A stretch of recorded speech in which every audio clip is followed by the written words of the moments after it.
Pulitzer Prize-winning author Dr. Jefferson Cowie gave a talk this week about his book, Freedom's Dominion, a saga of white resistance to federal power. I know some of you are part of OLLI. Did anybody go to that talk online? I got a couple of hands. Okay, great. His scholarship dives into the language used by the supporters of slavery and white supremacy in the 19th and 20th century. He explained that those seeking to oppress and enslave in that period used the language of freedom and meant the freedom to oppress, the freedom to own other people, and importantly to them, freedom from the federal government telling them that they could not enslave and own other people. We hear the word freedom being used in a similar context today. Freedom from consequence for behavior that causes harm. Freedom to oppress others. Freedom from federal laws. Freedom from any kind of social contract or responsibility to others. This sparked a conversation with my husband, Tad, about where a call to serve others comes from. Our response to the suffering of others and injustice is grounded in our experience, what we've been taught, what we've practiced, what we understand to be the right thing to do, and how we understand our responsibility to others and the earth. We heard a few minutes ago in the story Reverend Dr. King told, known as the Kitchen Call, in which he tells of the depth of his faith and the strength it gave him in the face of exhaustion, danger, and maybe most importantly, doubt. I've been thinking about this story because we continue to be in times that are scary and exhausting. And I wonder, for many of us, what it is we rely on to support us through. Not just us folks here in this community, but broadly, our neighbors and friends and strangers.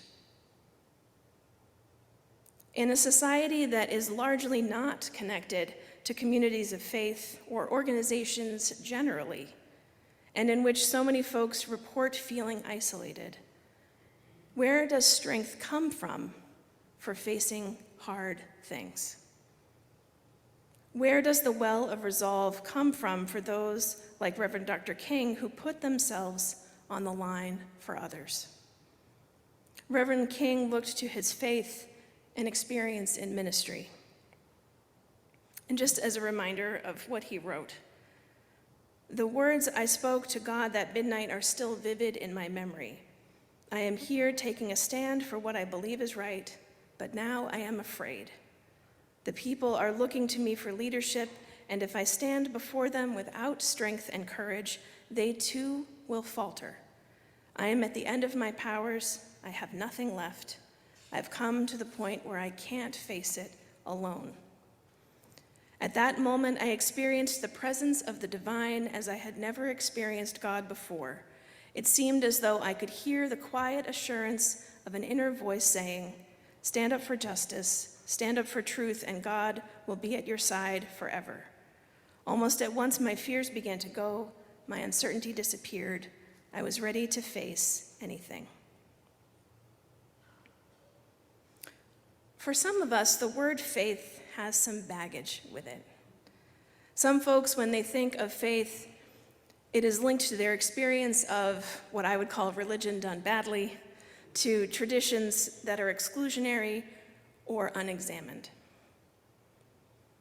Faith in a Unitarian Universalist context is simply a belief or set of beliefs that cannot be proven empirically. For example, it's not possible to prove that all people have inherent worth and dignity. We may believe that to be true and call it a truth. We may live and act as if it were true, but it's not a testable hypothesis. At some point, there is a leap that it is a truth that we will live by, that we have faith in. Whether you believe in any kind of transcendent force, in the power of connection between beings, or simply the power in each of us, faith invites a very important question. If my beliefs are grounded in what I understand to be true, what am I called to do? What does my faith require of me. Faith invites trust in the face of doubt, injustice, and suffering, that things will get better.